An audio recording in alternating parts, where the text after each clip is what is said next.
Anthony Melchiori, look at us doing a special episode here. Look at this, my friend. And I bet you can't guess when the last time you and I did a podcast together. Let's think on it. I'm Anthony. Welcome to No Vacancy Live. That's my friend Glenn. You're watching the #1 show in hospitality.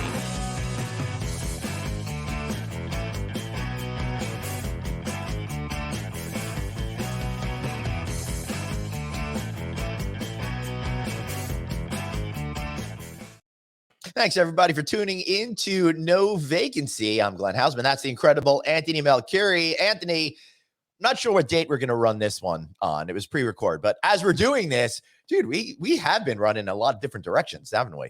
We haven't. Well, I started a 3,000 push-up challenge to raise money for St. Jude in the beginning of the month. And right. I know I haven't spoken to you about it on my podcast. Right. And so I know it's been a while. So it's been probably 2 weeks. I am now in the 17th. What's today's date? The 17th? Well, as we're recording this, it's the 16th. This will run in a couple of few days. Okay, the 16th. So I'm at 1,300. So I'm behind 300 push-ups. So I have to do 1,700 more push-ups to get to my goal. And we're raising money. So if anybody wants to help St. Jude, please go to any of my social media channels and you will see. And every couple of days I do a funny video about the challenge. And I did. You're not going to believe this, Glenn. I was so behind that I did 600 push-ups in one day. 600 push-ups in one day? Dude, in my just about 52 years, I don't think I've done 600 push-ups.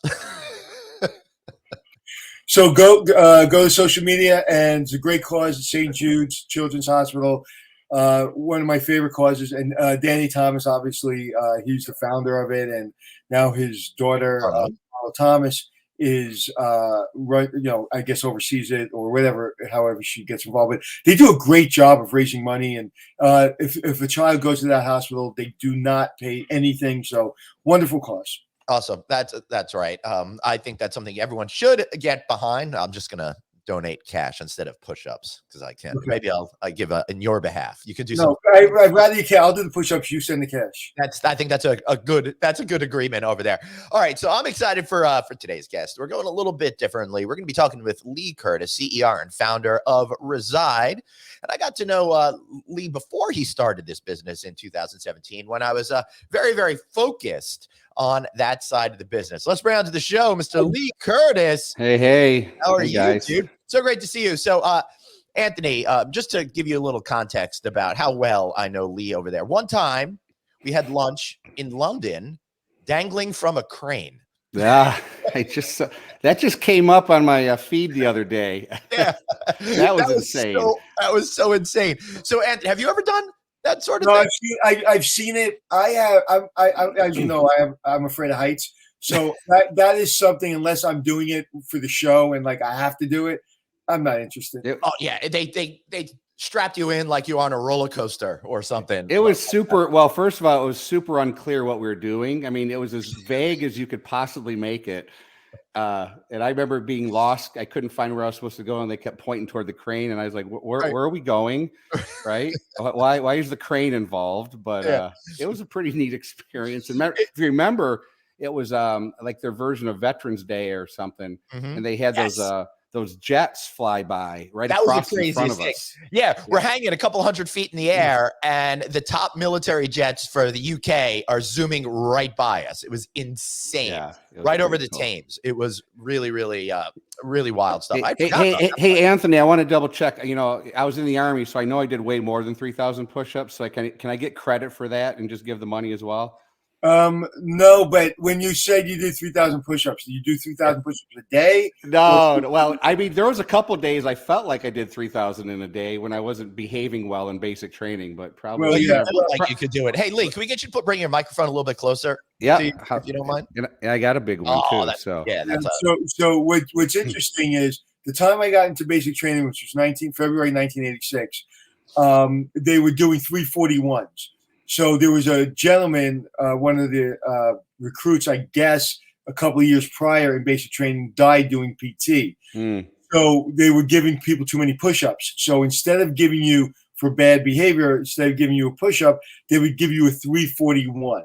So you get this 341, which is a little form, and you put in your little pocket. And then if you got three 341s, you flunk out. So I was like, I signed up to be pushed really, really hard. Yeah. Like, and to get my butt kicked, and they were giving me 341s. I was like, no, give me. I didn't do anything wrong, so I never got a 341. But if I did, I would like give me a give me push-ups, don't give me a 341. But so yeah, it was. Listen, anywhere I go, whether it be Marines, Army, Navy, everybody says Air Force. Everybody kind of makes fun of the Air Force. The Air Force is the greatest organization ever created. And I listen. You guys always need a lift. We were there to give you one. Well, I was infantry, so we walked a lot, but we did appreciate the drop off. So thank you.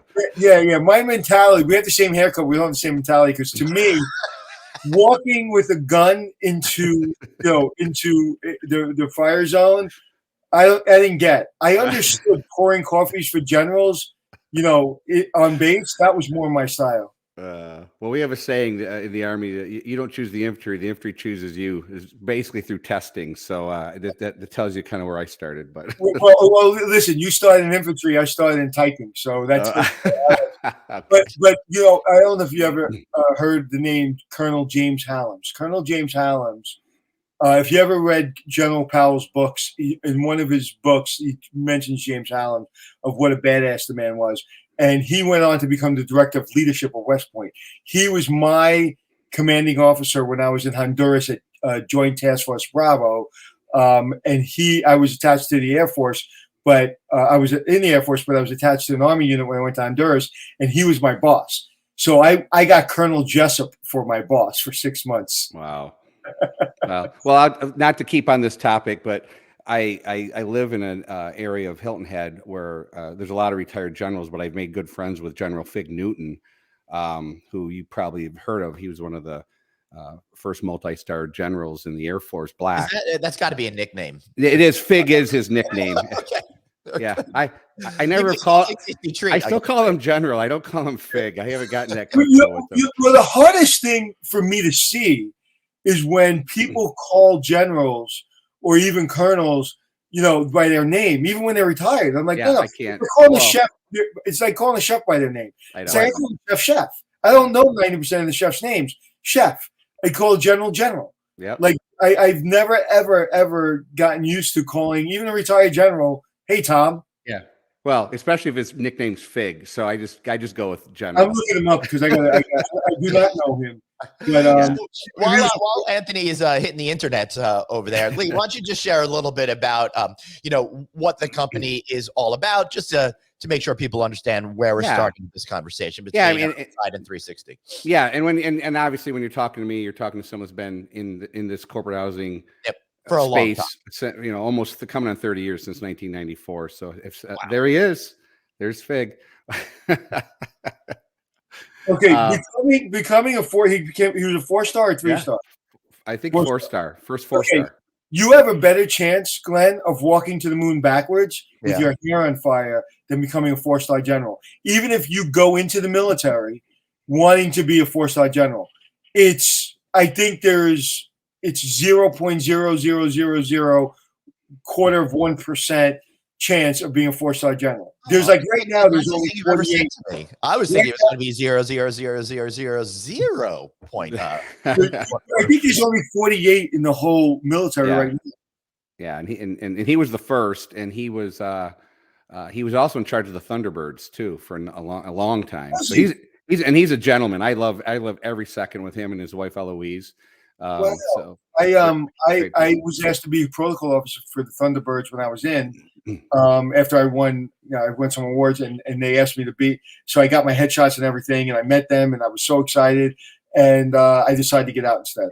I re-up for another 4 years, and I loved the military, but I was like, I don't know if I could do it another 4 years. Anyway, we've been doing this podcast now, like as long as you were in the military. It was General Bradley was the first 4-star African American general, wasn't he?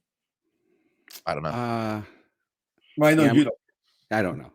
Air Force. Oh, Air Force 4-star general. Yeah. All right. I know. Wait, hold on. Is it the same General Bradley? Because I'm in Massachusetts. Omar Bradley. Bradley Airport, is that the one that it's named? Omar Bradley. Because I'm like right right by here. I don't know. It doesn't really matter. But what does matter is Lee's 30-year career here in service apartment world. You started this company in 2017, but you've been in it, as you said, since the 1990s. 1994. Yeah. That's crazy because like that's when this business was totally under the radar. To be fine, it was totally under the radar probably until about 10 years ago. So tell us again a little bit about where you're at right now. And what your companies are Yeah, about. I mean, I'm the CEO of Reside. Reside is really a derivative of what used to be called Aboda. Aboda also been around 34 years out of Seattle. You know, I went over there in 2014 when I left Bridge Street to kind of reposition the company for some growth. You know, started to see a shift in the buying patterns of the customer. Started to see a lot more interest in this idea of alternative accommodations. You know, fueled by Airbnb, et cetera.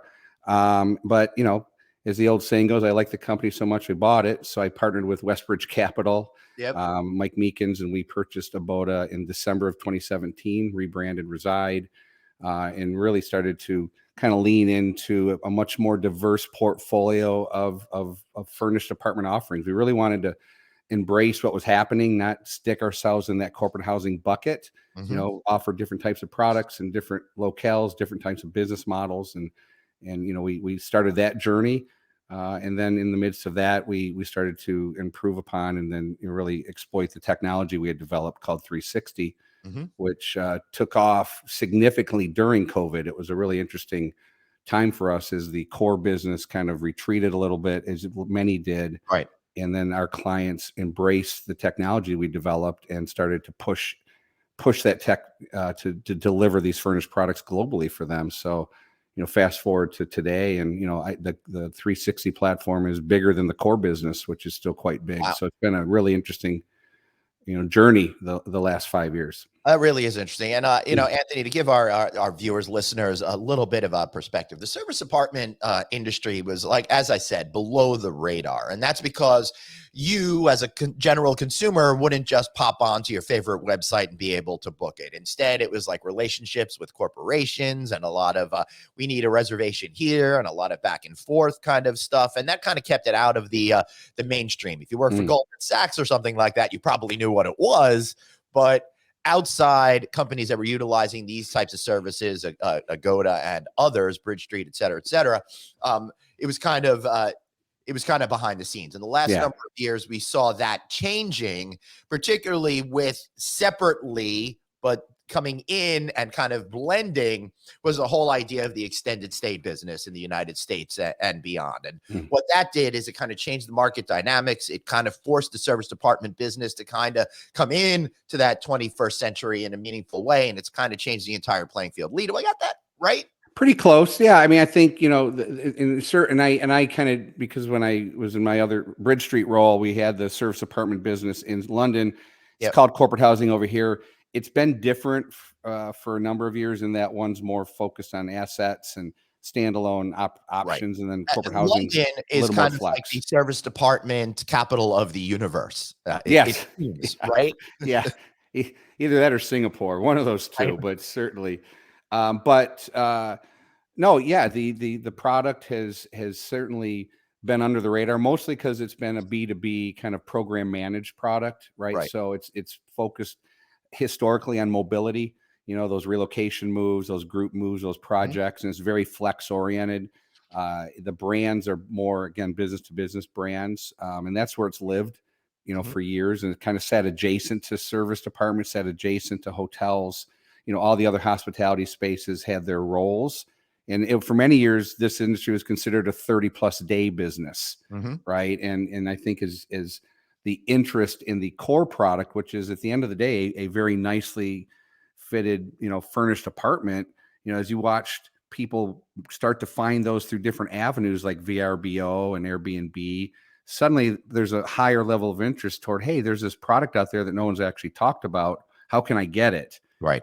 And the pandemic kind of pushed it higher up as people started to, you know, I love the term business leisure, but you know, the bleisure people started zipping around, working and playing. This product, you know, is dead center of that, but still very much a B2B product. So what you're seeing now through the STR market, you know, short-term rental those guys, again, same type of end product, different avenue to get to it, right? Like your Saunders and some of the others before them, that all of these are kind of blurring the lines between traditional furnished apartments and, fast forward, or back to hotels, and then jump forward to what we just saw last week. Marriott threw their hat in the ring, right? I mean, that's a big hat to throw into the apartment ring, and surprising considering they already have residents in.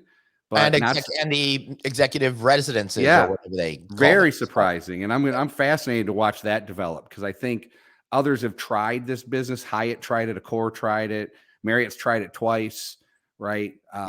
But it's always this thing after the thing, right? It's just evolution and timing, and I think Marriott's really going to, change again the viewpoint of a furnished product being used for transient use. It's going to be a really interesting journey to watch them move through this. Right.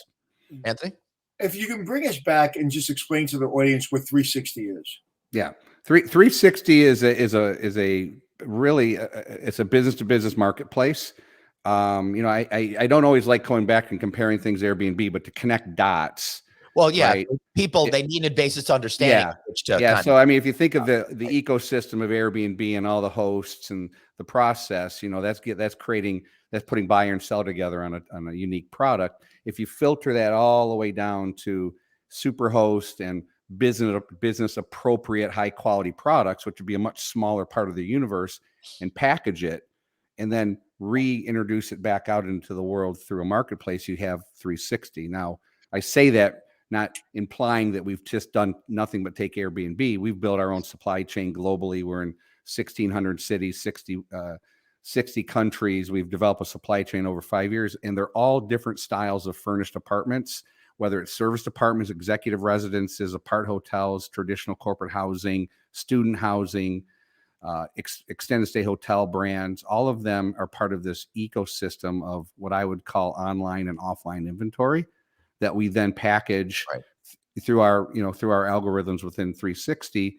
And also, Anthony, we vet them against a couple of pretty powerful databases to create a more compliant, duty of care focused outcome, which these Fortune 500 companies that we serve demand, right? Whether it's, fleshing out sanction lists, which, as you can imagine in today's world, right? You could accidentally be doing business with a company owned by an oligarch. And by the way, accidental doesn't get it when you're dealing with, so whether it's the Office of Foreign Asset Control or sanction list or liens or crimes, all these things are these companies that we operate with are vetted against our system, so that by the time the product is presented, all those things have been kind of taken off the table.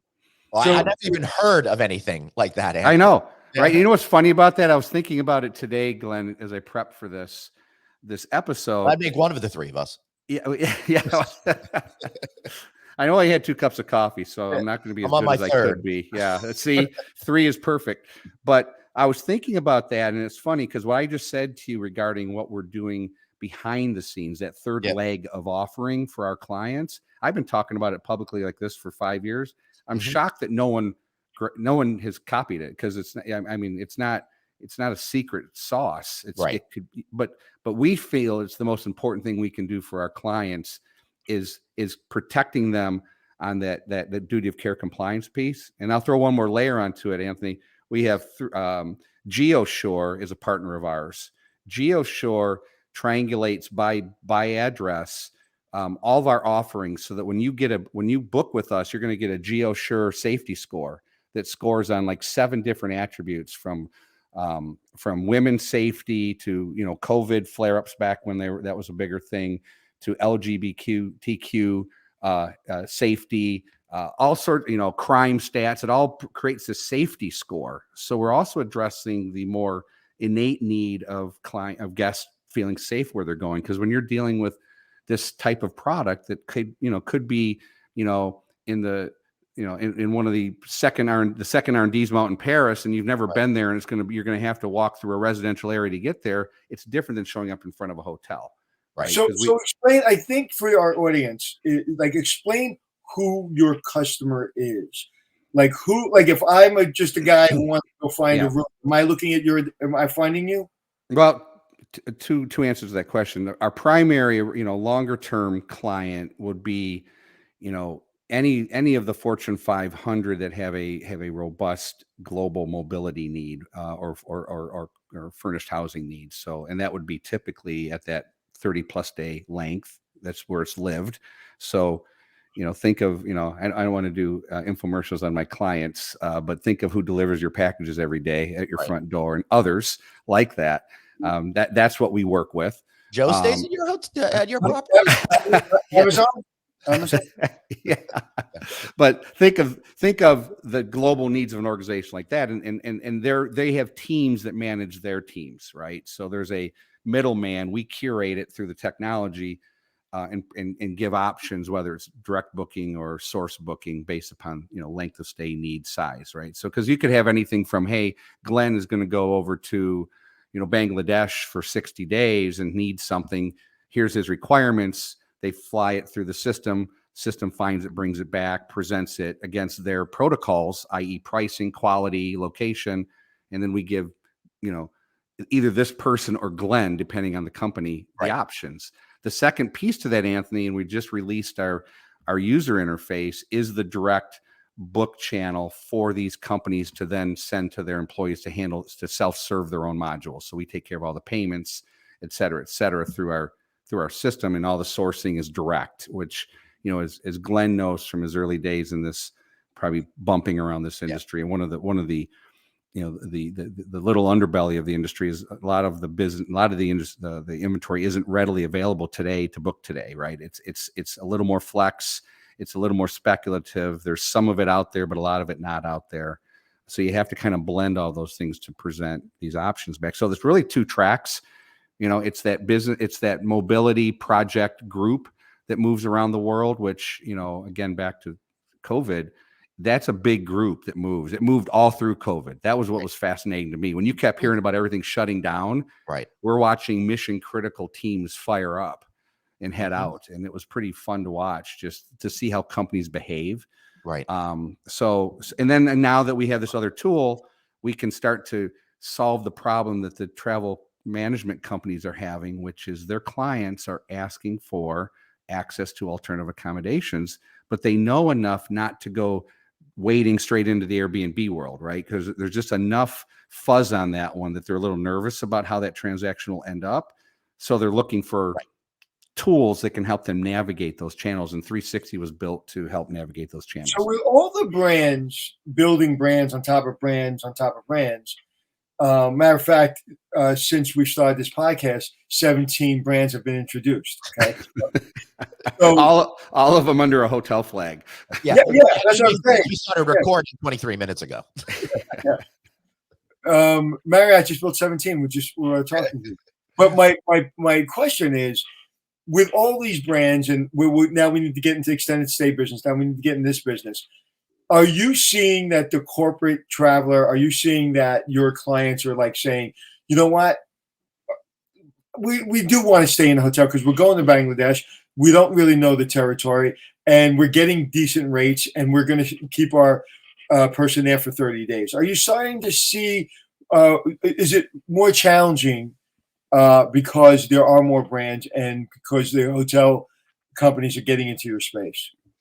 It's a good question. I think the way I'd answer that is, I think the more sophisticated and experienced that travel group is, the more they see the cost benefit of the extended option. I think where we struggle is convincing them that the product that we found for them, in the square mile in London, is going to, have enough of the features to satisfy that traveler. They know they're going to save money, right? Which is, again, there's the other leg of the stool is they want to save money, right? And with all the downward pressure on costs, that's a big thing. But they're still trying to satisfy the mentality of that traveler. They're still trying to satisfy the comfort. So when you can cross the bridge, that you can present consistently a serviced apartment product all around the world in a controlled environment, which is, again, the other thing that we did with how we approach the business is we create a curated experience. So there's no handoff. Like our people are floating right next to that traveler all the way till they get there.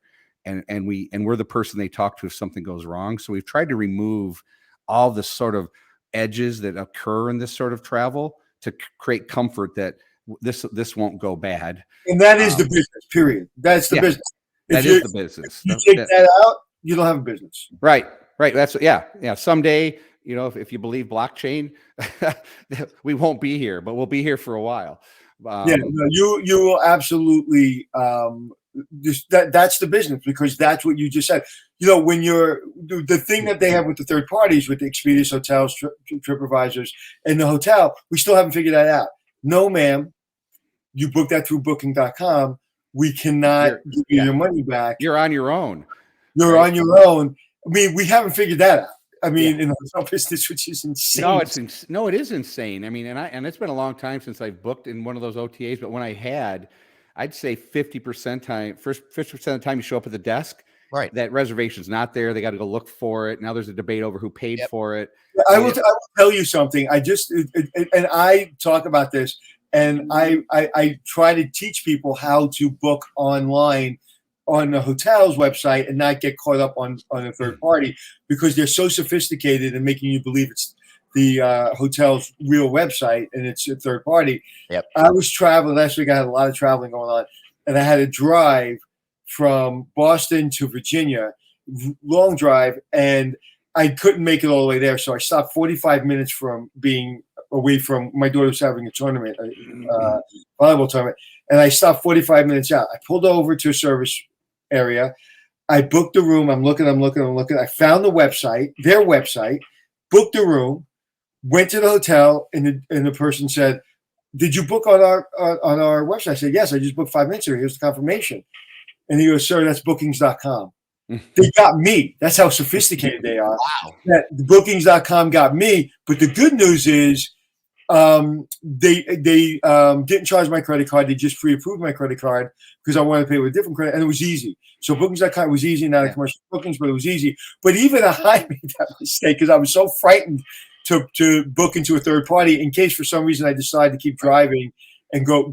I wanted to cancel. So so that bringing you all the way through to opening up the door is vital to your business, because if you really chart it out from the second a person is looking for an accommodation, whether it be a corporate travel person or an individual, think about what has to happen right and how many touch points there are to the second they open up the door and walk into the room.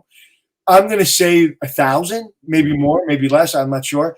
But so if you don't have 1,232 to be exact. Are you seriously? Did you really measure that? Yep. You'll never know.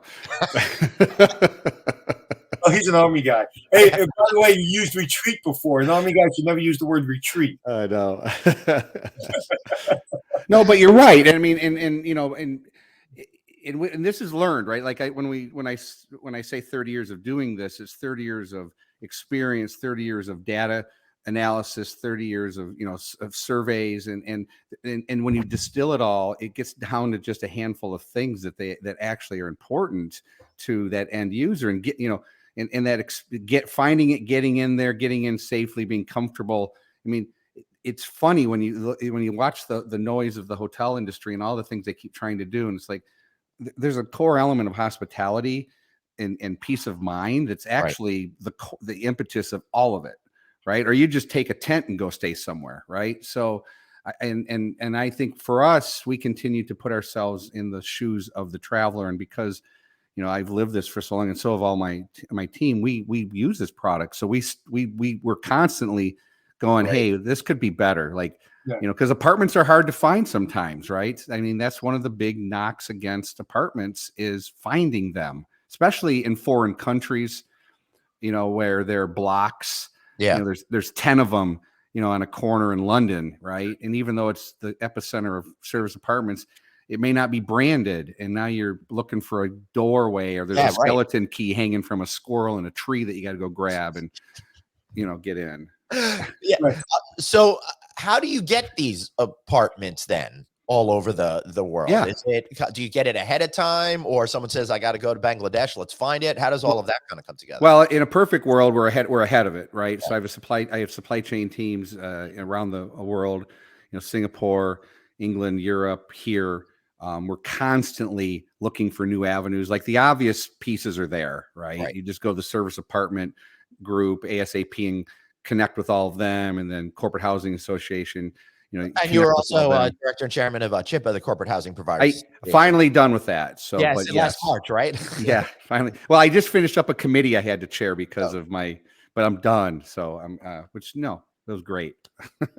But so that probably, so I have people that are looking for. We start with the obvious. We build that foundation, and then we start going into the secondary piles. Like we're also a member of a Vacation Rental Management Association, which is a huge association of providers and companies that manage apartments, houses, condos that are in leisure areas, but also in other areas, and they're all furnished as well. We just have to approach them differently and get them through our vetting process the same way we would anybody else. Then we get them into the system, and then we send people into the markets that are the hottest for our clients, and we start sourcing locally with brokers and agents and people in those areas, and we get that inventory loaded. So that's why I say online, offline. It's if you just want to attack it as I'm going to aggregate all the online inventory, you're going to leave about 70% of it off the table. So we've approached it by going out and grabbing it, making sure it fits and putting it into the system. And then we manage the relationship between us and them. And then we curate the relationship with the guests. So they don't really know how it got there. And they don't care, right? As long as we deliver the product. Why should they? Right? What's the difference of your client? And I'm not talking your client that may be the corporate travel manager, but the person staying in their apartment. What's the difference in that person's behavior 20 years ago and today? What are the one or two things they absolutely demand that you didn't see outside of internet? Yeah. Yeah, we had to have the dial-up had to go away. It is funny though, in the middle of that internet conversation, because when I got in, there was no internet really. Right. I'm not even sure I had email. You got mail.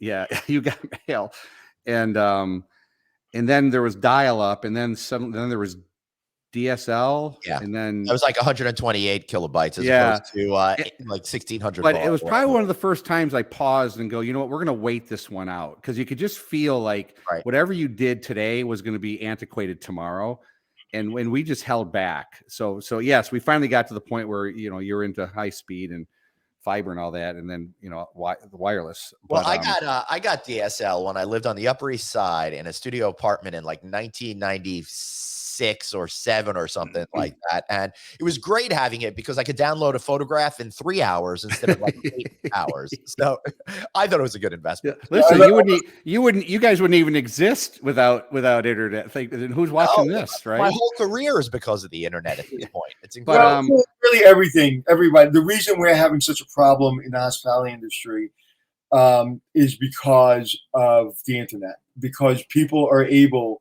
I was just talking about this, that you're looking for a person, say you're looking for a front desk clerk, simple, right? Or a front desk manager. Now, the person applies, seems really good. You go through Indeed or whatever you go through, and you book the appointment, and you meet that person at 2:00 on a Wednesday via Zoom. Okay, great, wonderful. Now, you're sitting there, and they don't show up. Now, tomorrow, another person, they don't show up. Another person, they don't show up. And they're like, these people are terrible. They don't care about their job. No.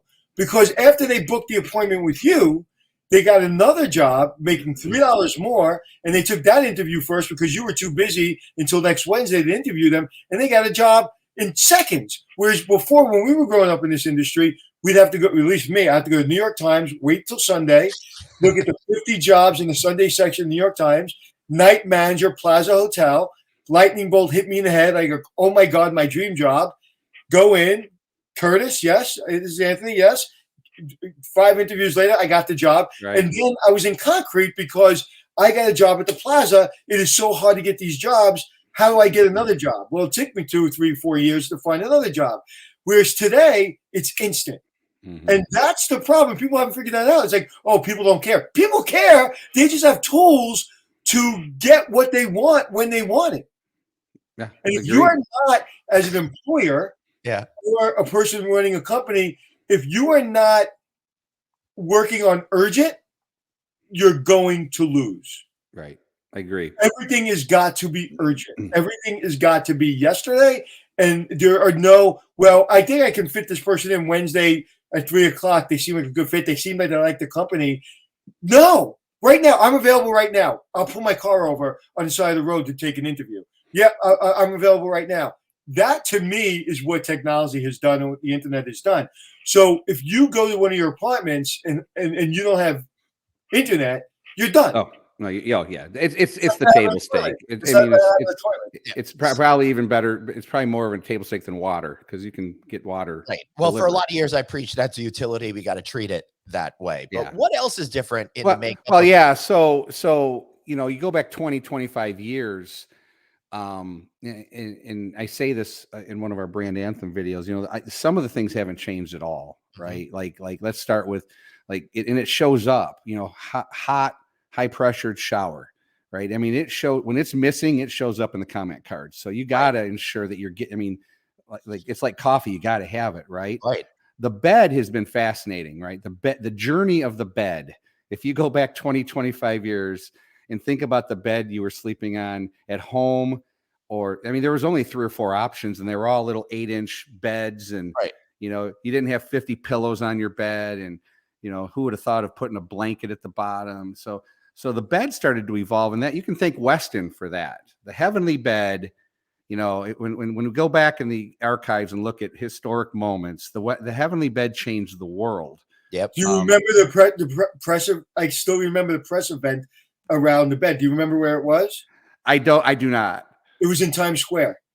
In the square. In the square. Yeah. They cool. launched that bed in the square. Which means they knew, like they had figured it out ahead of everybody that this was the next thing. Because for some reason it was like Emperor's New Clothes. We accepted the old crappy beds. Like no one thought it could be better. Like, oh, it's fine. 30 years, same stupid bed. I do miss those floral bedspreads. We had those. I spent 10 years pulling them off beds. Yeah. We had those. So that when that changed, and then the corporate housing industry is kind of built on the backbone of other people, right? So multifamily, we rent from multifamily companies, apartments, but we also typically rent our furniture. So companies like Court, which you've heard of, and Brook and others, they would be the ones that we would pick a package and have delivered. Right. But so we had to wait for them to catch up. So while you're getting better beds at home and you're getting better beds in your hotel, suddenly corporate housing's falling behind. Right. And we're having, and we had to kind of adapt around that through bed toppers and other things. But the bed was the big one, Anthony. That was probably the biggest jump forward because that changed how people were sleeping. Right. Not only that, Lee, I think it kind of transformed the hospitality industry because it woke people up to the idea of just because things were that way doesn't mean it has to be that way going forward. And I think there's a lot of innovation post heavenly bed. Oh, absolutely. To this day, this Nectar bed and these other bed companies, Purple and unless if you haven't tried one, I would recommend it because you'll never spend $6,000 on a bed again. These beds are pretty freaking incredible. Well, I spent a lot of money on my bed, and it was like 20 years ago, and I don't want to get rid of it. My wife wants it's time to get a new bed. It's time. Yes. Right. And it's usually every 8 years. But the bed is good. It was worth every penny. And I paid back then. I paid what you just said, that number. Yeah. And I was like, it was worth every penny of it. But that industry is under siege right now because they're not going to be able to. These other beds absolutely replace them, I think, in my opinion. Yeah. What are they called? The other thing that changed was Nectar is one of them. Nectar and purple Nectar. I don't know. I'm in. Is it like a foam mattress? Yeah, it comes compressed. And then, but it's not just foam; it's a whole lot of layers of things to keep it cool on top, and it's an impressive product. For the price and the comfut. Hey, Anthony, they've got a Black Friday sale going on right now. Okay, I love the multitasking that happens. But the other thing that changed was the look, and I blame this on Pottery Barn. Yeah, right. So Pottery Barn. So we're talking about mid 90s, late 90s. Suddenly Pottery Barn is showing up on your, at home. You got the catalog. Yep. Suddenly, looking behind Anthony, all that stuff behind Anthony and his shelving system, you wouldn't have had little knickknacks there before Pottery Barn, right? You just wouldn't have. You might He have had still the book. doesn't. It's a green screen. Yeah, exactly. He still does it. This is my office. But Glenn, right? really, Glenn, So the look and feel of the furniture changed. It became bigger, chunkier. That and the bed changed how we looked at our homes, and then that translated into these furnished apartments. Yep. So all those things kind of started feeding off of each other. But the basics, comfort, security, hot water, good night's sleep is still the king of the whole thing. Well, right? You said something that I laughed when you said it, because I was just helping one of my clients open a hotel, and we're going through the hotel, and they had the construction shower heads on. I was like, oh no. So they ordered the new ones. We got the new ones, and I had the engineer do something, because we don't have a pump to pump, really to make it really, really strong. So it's a small hotel, only 3 floors. So we re-engineered the shower head, and people that are general managers know what I'm talking about. Right. And it went from, so we put it on. I said, now put on the shower, and the shower goes. And I was like, that's not strong enough. People are going to complain, even though it's a nice shower head, and people are used to seeing that. But this is the secret. We took the shower off. I did something, put it back on. Boom! You got a lot more power in your shower. Yeah. Can I use that? More power in your shower, baby. I like it. I'm gonna watch this later and write it down. So. It's funny. If I was working for a shower head company and I was doing a video, you go boom, and you got more shower in your power, baby. But I mean, it kind of just boils down to, like my view of this business, whether it's all of it, anything in the hospitality ecosystem, it's still at its core, it's about taking care of your basic human needs, right? And it really, how different can it be over time, because we haven't evolved physically over time, so our needs are sleep, comfort, all these things you can adapt it. Right. Not to interrupt you. 1943, Maslow's hierarchy of needs came out. Abraham Maslow's, and the first couple of needs, whether you're a 1-star hotel or 5-star hotel, are sleep, sex, food, and water. Okay, those are the basic foundation. So if you're staying in a 4-star hotel, 5-star hotel, 1-star hotel. And so I actually do, in some of my speaking gigs, I actually pull out the graph and I say, this is where we need to be. The other stuff is fluff. The other stuff, people will pay $1,500 for that other stuff. But this is always got to be taken care of. So if you're at the Days Inn or you're at the Langham in Chicago, those things aren't taken care of. So if you have all this fluff at the Langham, the bar, the restaurant, the pillows, all that, but you don't have food and you don't have shelter, and you have leaks and you have mold, and it doesn't work. And so that, to me, is the foundation of your business. It's the foundation, really, of this kind of housing someone. Because when they go to your apartments, they're not going to your apartment or they're not going to a hotel. They're going home. How many times have you been at dinner and somebody say, are you going home? And we know what we mean. We're going back to the hotel. No, we're not going home. We're going back to the hotel, but we know what we mean. Or I tell my wife, hey, I'm headed back. I'm going back home. And she knows what I mean. So when people get that, and you seem to obviously live that every day, it's simple. This is a simple friggin' business. Yeah. You make it more complicated than our tagline is everyone deserves to feel at home even when they're not. I mean, it's one of our, and it's for that reason, right? And again, I agree with you. I was actually worried where you were going to go with that Maslow's triangle thing for a second, but I'm glad we stopped at the food. Because that's our business. It is, and that the thing is, though, if you get that right, I mean, here's the thing, as you guys think about RevPAR and all the other ancillaries to grow, if you nail that part, now you get to make some real money, right? Because now you can charge for that other stuff. But man, if you fail at those basics, you're done. You might even be comping that room, right? Right.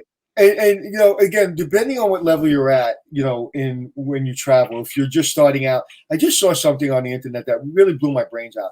It was this kid from the inner city, and he went to college on a scholarship, and the person that brought him around the campus said, hey, before you go to the hotel, we have a party tonight at one of the sororities.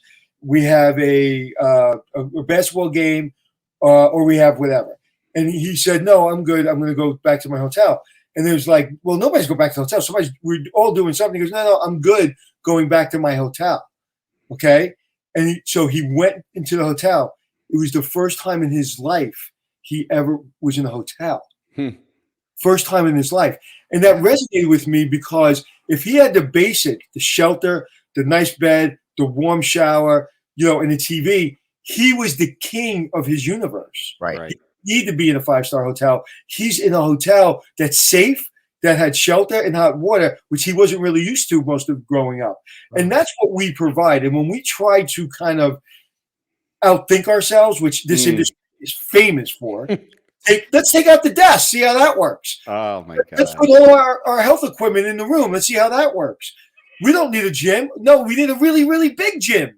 Like we've screwed it up so many times. Anthony, I feel like you've been living in my brain because this is the stuff I go on rants about. So I just, it's good that someone else is ranting for me because I just don't get, like, I always assume every decision made happens in a room with really smart people, right? Haven't you met people before? Yeah. Like they're just sitting around going, yeah, that's a great idea. Let's take those desks out. Right. And because no one wants them. Right. Yet the whole world is traveling and working now. Okay. Let's take that out. Right. Or my new favorite one. Wow, my new favorite one, and you're seeing it in your both industries, right?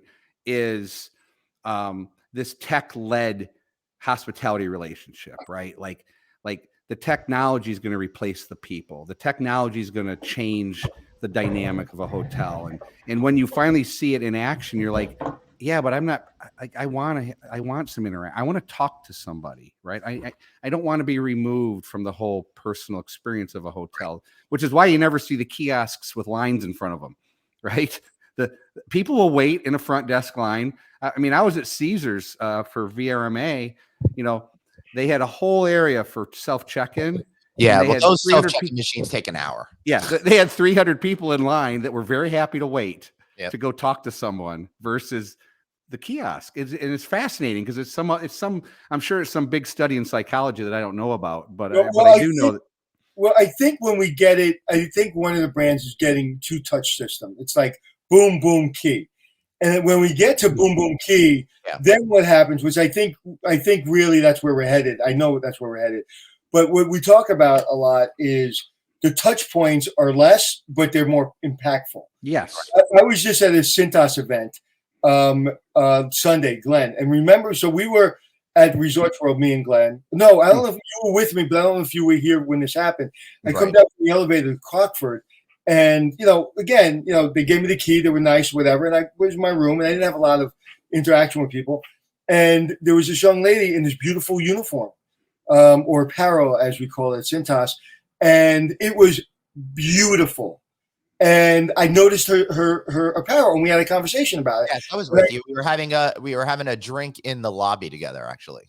Right, and my head blew off because this company spent real money with a great company to really bring in with the billions they spent in the hotel. They basically their walking marketing machine, who's walking around being nice to people and handing out drinks, has an appropriate uniform on that looks beautiful. Mm-hmm. So I can give me a click, boom, give me a key, go upstairs, room service through an iPad, all that. That's fine. But when I come down, that person I talk to better be in a good uniform, better be ready to work for. I was just at a 5-star hotel, not to keep going, but I was in a 5-star hotel. I won't mention which one. And I walked into the restaurant and I asked for, because I knew I'd be going in and out of the restaurant in the next couple of days. So I said, I'm going to sit down and have breakfast, but what are the hours of operation in a hotel? I would accept this answer from a 2-star hotel. I won't accept this answer from a 5-star hotel. Okay. And the person said, I started today. I don't know. Right. Now, if you're working at a 5-star hotel, the answer is, they just changed the hours. Then somebody check with my manager to make sure. Right. If you don't know, okay, number one. Number two, you should know you shouldn't be at the podium at a 5-star hotel.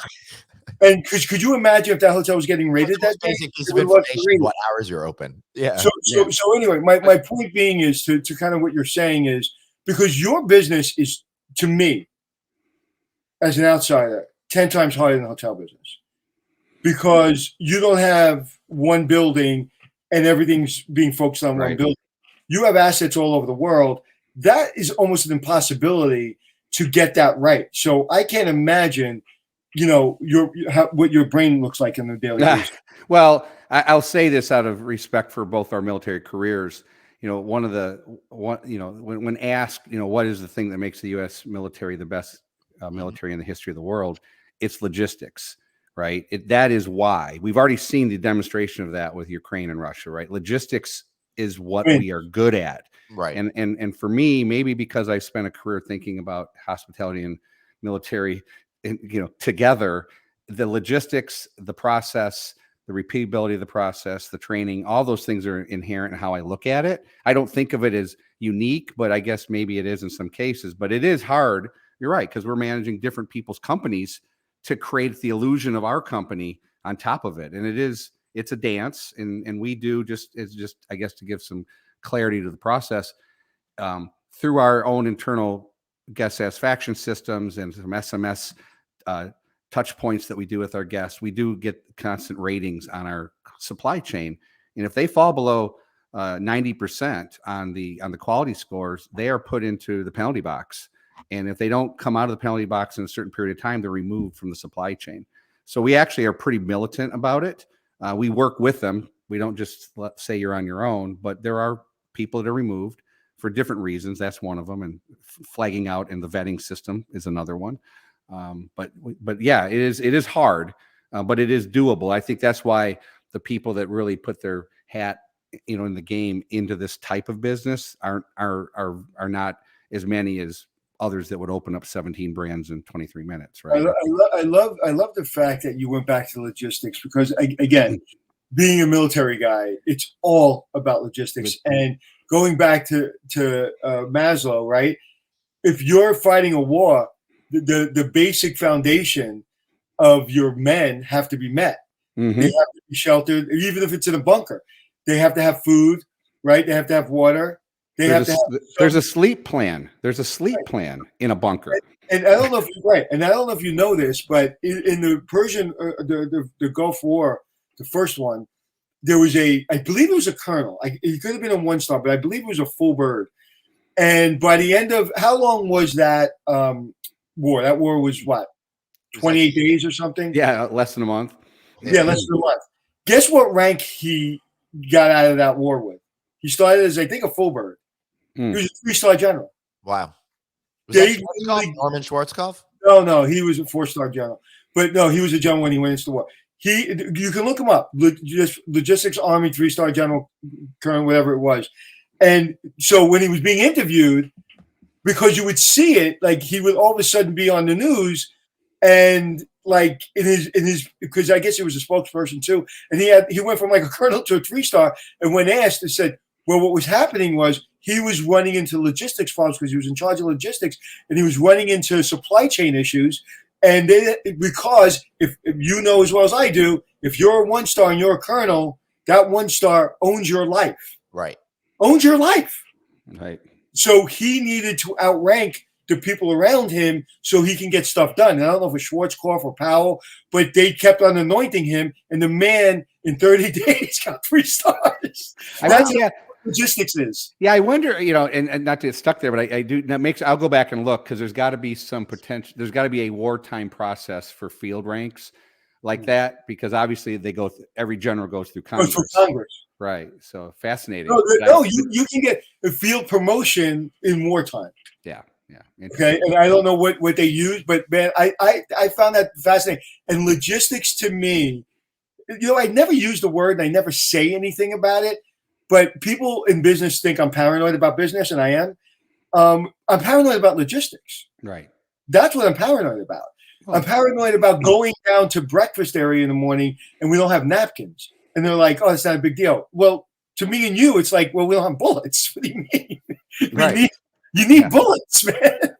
Well, and I think this pandemic, I think the whole world understands logistics now, right? Because of the supply chain issues. But, you still have to run a business. You still have to be able to satisfy the needs. You got to pre-think and pre-plan. And Mhm. I think, to your point on the 5-star, and I think it's funny because that's another rant I could go on, and I kind of put it under the COVID excuse, right? Where everyone's taking advantage of this COVID, situation as it relates to labor and paying and services. So if, you're right, you go to a 2-star, whatever, you just kind of accept it. 3-star, 5-star. And I've been to a few too. And I'm like appalled that there's zero effort to deliver, coffee or any room service. Like how you can't be a 5-star, right?